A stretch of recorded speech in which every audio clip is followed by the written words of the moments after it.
Welcome to the Easier Way to Sell presentation of Close the Deal Without Selling.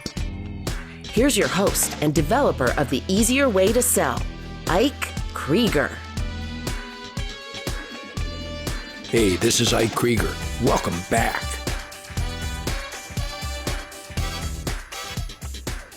As a teacher, I always pile on information, and I know I've been continuing to pile information on you without really asking you how you're doing with the information you already have.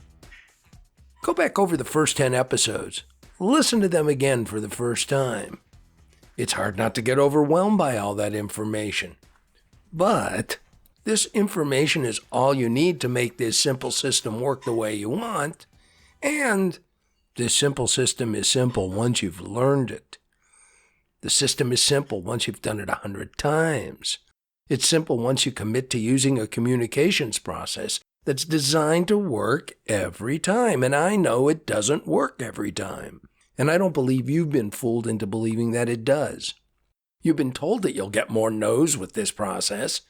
You just get way more yeses, and I think that's a fair trade.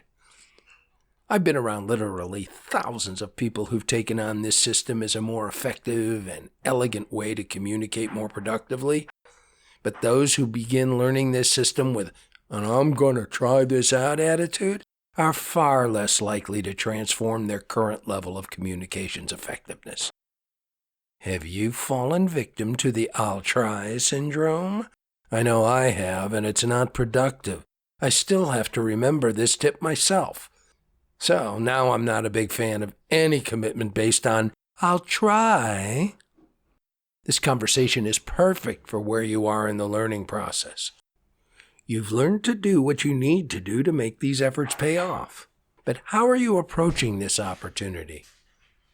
I have a couple pieces I want to read to you about commitment and trying, and I promise I'll avoid getting too heavy.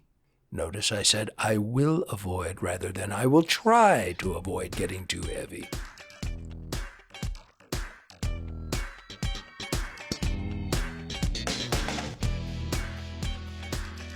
The words commitment and intention come up a lot in the process of learning this system. You have to make a commitment to learn the system, and you have to be intentional to use it. I witnessed a great exercise in which the participant was asked to touch a wall on the other side of the room.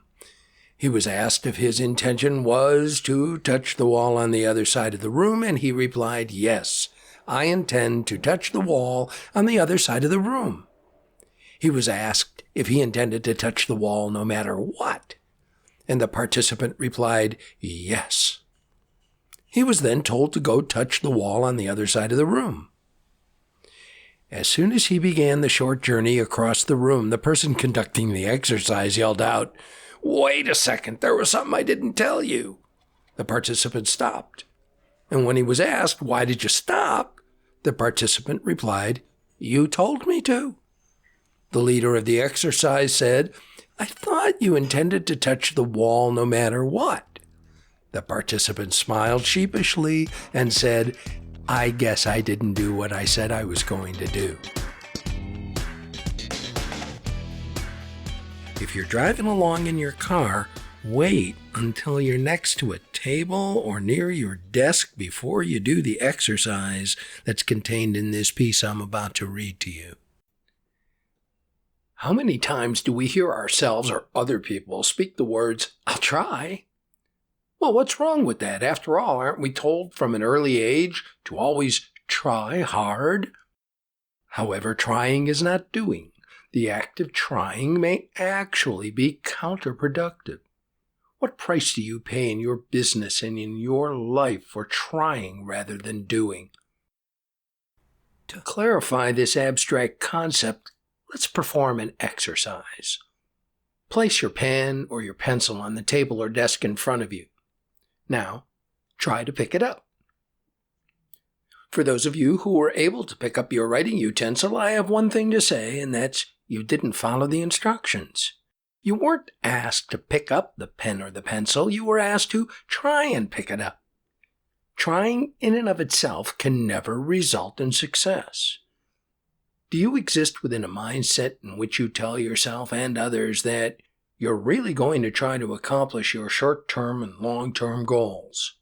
But most of us can quickly remember a project or a task or even a New Year's resolution that was left incomplete, about which we sincerely said, "Well, we tried."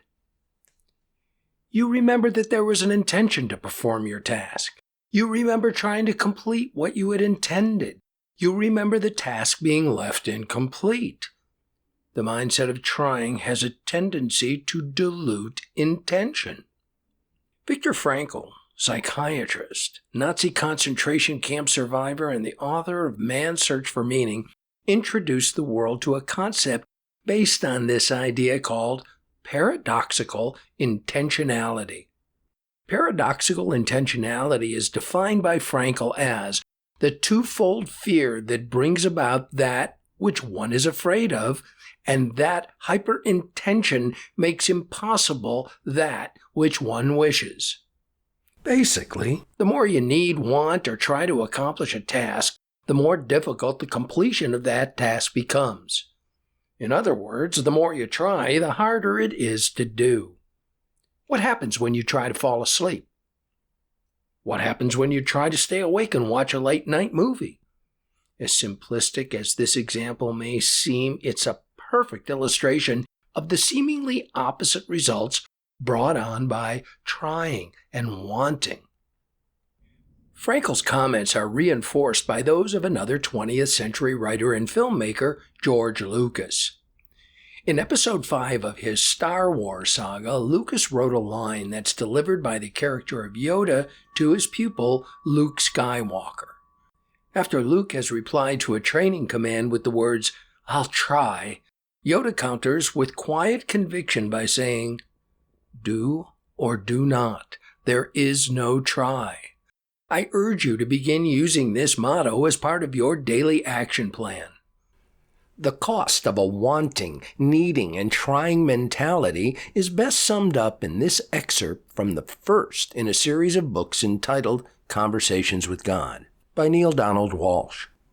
Walsh's literary depiction of God shares these words: "You cannot have that for which you ask, nor can you have anything you want. The very request is a statement of lack, and your saying you want produces only want in your reality." From the standpoint of both our communications with others and our communication with ourselves, it may be in our collective best interest to remove the words try, want, and need from our day-to-day vocabulary. Let's focus on action-oriented concepts that revolve around the word do. The next time you hear yourself or someone else state that they'll try to do a task, rather than state that they will do a task, make sure you clarify the task, the time frame in which the task will be completed, and determine the consequences of leaving the task unfinished. Also, you can ask, what support do you need to complete the task? Here's an exercise designed to build up the muscle of doing. Over a 2-week period, keep a simple journal in which you log the frequency of the phrase, "I'll try" or "I want to" in your environment. If you're the source of the comment, ask yourself, what specific action can be taken right away to move the project along? Now, if you choose to take on this homework assignment, remember to say to yourself, "I'll do the assignment," rather than "I'll try to do this assignment." Make this shift in your communication style and watch more tasks and more projects get completed. As simple as it sounds, it really does make a difference. So, here's a final thought. Stop trying. Start doing.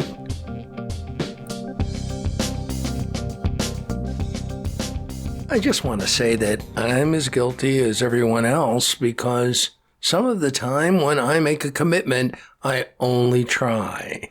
There's some things in your life that it's okay just to try. Try this food. Try this movie. The consequences are a lot different. So, you just have to look at these things in a case-by-case basis and ask yourself, What's the cost to you if you avoid completing on your commitment? Yeah, I know, again, a little heavy, but just think about this more than you might have in the past. I found another training document I want to share with you, and this is about listening once again. I can't begin to tell you how important effective listening is to making this system work. As a younger man, I was a terrible listener. No matter how effective I was at speaking, I was not a great listener because, like many of us, we're just waiting for other people to finish so we can tell them what's really important. You should really take all of these listening lessons to heart. Effective listening is a learned skill. Listening requires effort and concentration. Listening is active, while hearing is passive. You probably believe you're a good listener because you have ears. That's like believing you're a good reader because you have eyes. You believe that if you're given a chance to express yourself, others will eventually understand, of course, that you're right. You believe that talking is the way to control the conversation, be influential, and ultimately achieve the success you desire. You think 7 times faster than you speak, and your mind is speeding forward, usually making judgments about what you're hearing. Habit-triggered responses in the form of your mind speak keep you from truly hearing what other people are saying. Remember what Stephen Covey said, most people don't listen with an intent to understand, most people listen with an intent to reply. It's even harder to listen when you believe it's important to express your own point of view. I'm asking you to practice being quiet. I'm asking you to practice listening.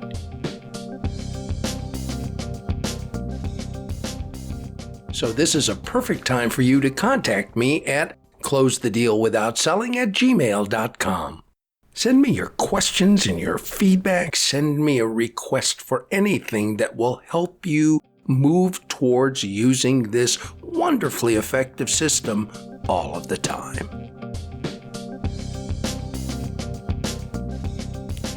I just found another page containing some good open-ended questions. As I keep going through 30 years worth of material, no telling what I'm going to find. These are the type of questions you should answer yourself before you start asking questions of your prospect. 1, who should you be talking to? 2, what is the purpose of your communication? And here are a few more open-ended questions that you could use with your prospect in the interview or prior to your interview. Is there something more you need from me to help you move this project along? What can I do before we meet to make our time together really productive? Who in your company besides yourself would it be a good idea for me to talk to before our meeting? By when do you hope we can complete this project?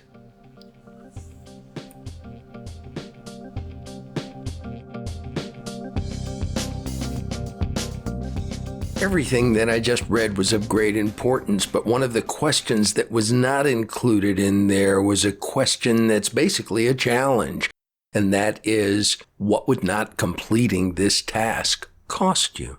Or, what do you think the consequences would be of not completing this task?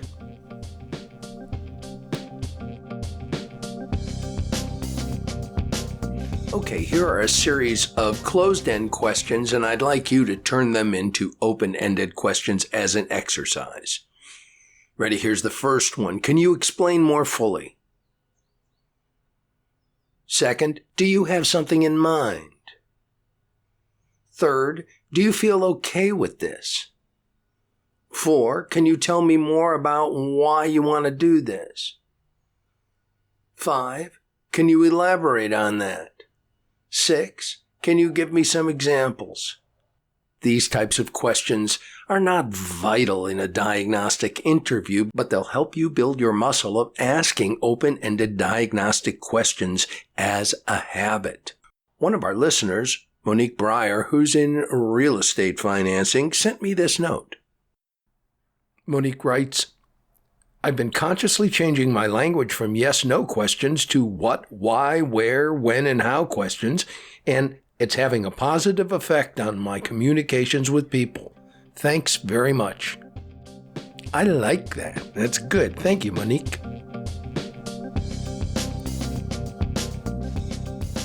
Here's a great way to increase productivity. Take responsibility for your results. Are you responsible for your results? When you hear me say you're totally responsible for your results, you might jump to a conclusion. You might think I'm suggesting that you should take the blame for your results. Nothing could be farther from the truth. Here's the tip. Take responsibility for your results. Avoid blame. Blame is counterproductive. Blame yourself for your results and watch your anxiety and your stress levels go up. And watch your productivity levels go down. By taking responsibility for your results and your outcomes, you grant yourself great power. Let's see how you can use this newly discovered power and make your projects end up another, possibly more desirable way. Before we go on, though, let's agree on a few things. The first agreement. You agree the results you produce are determined by your choices and your actions. Second, you agree a lot of people look upon failure as a bad thing. You might be interested to know that failure isn't as much about failing as you might believe. Let's reframe failure. Let's view failure as a success. You don't fail. You're successful at reaching an outcome 100% of the time. Let's call failure what it is. Failure is an unplanned result. The question is, was the failure you perceive intended or was the result unplanned? Let's start looking at failure in this new light. I want you to start thinking of the emotion formerly known as failure as an unintended outcome. Use that definition and view your results as a stepping stone to greater success. Your shift in thinking provides you with the chance to adjust your choices and/or your actions. Unplanned results need not make you feel like you've been doing something wrong. If what you're doing isn't working, do something else. Here's a story that illustrates that point. Inventor Thomas Edison endured 1,000 unsuccessful experiments during his mission to create the electric light bulb. Edison was asked, "How are you able to continue with your experiments after encountering so many failures?" Edison replied, "I didn't look at the unsuccessful attempts as failures, but rather as 1,000 ways not to make a light bulb." He took responsibility for each outcome, made adjustments, and continued on to success. Your capacity to take responsibility for unplanned outcomes and adjust accordingly calls for a new skill set. You have to develop and exercise this skill set called responsibility. So focus on developing your skill muscles. Pattern your results-oriented behaviors after the model for effective communicators. Effective communicators know their outcome and state it in the positive. In other words, they focus on what they want versus what they don't want. Effective communicators have the awareness to know whether they're moving away from or towards that desired outcome, and effective communicators have a flexibility of choice and action that allows them to make a course correction, especially if what they were doing was producing unplanned results. As this skill muscle grows stronger, your ability to achieve your desired outcomes more easily and more often will emerge. Your ability to communicate effectively with yourself and with others will grow proportionately. But you need to be ready and willing to ask yourself, for what parts of these projects am I willing to take responsibility? And remember, taking responsibility is not the same as taking blame. Speaking of taking, stop taking things as seriously as you have been. That's not meant to imply that what you're up to is not serious. It's just that life is serious enough without making it more so. And remember, life is an adventure over which you have little control. You make choices, you take actions, and you play the game the best you can. Being enlightened is the best mindset to have when you play this game. So keep in mind that the greatest pathway to enlightenment is to lighten up. Remember, when you play the game, take responsibility and lighten up. Angels fly because they take themselves lightly. G.K. Chesterton. Well, that'll do it for this episode. I would like you to tell your friends and colleagues about the podcast and that they can find the Close the Deal Without Selling podcast on their favorite podcast provider. And as always, if you're interested in learning the easier way to sell an easier way, then I invite you to join the Close the Deal Club. Go to closethedealwithoutselling.com and join today. This is Ike Krieger. See you next time.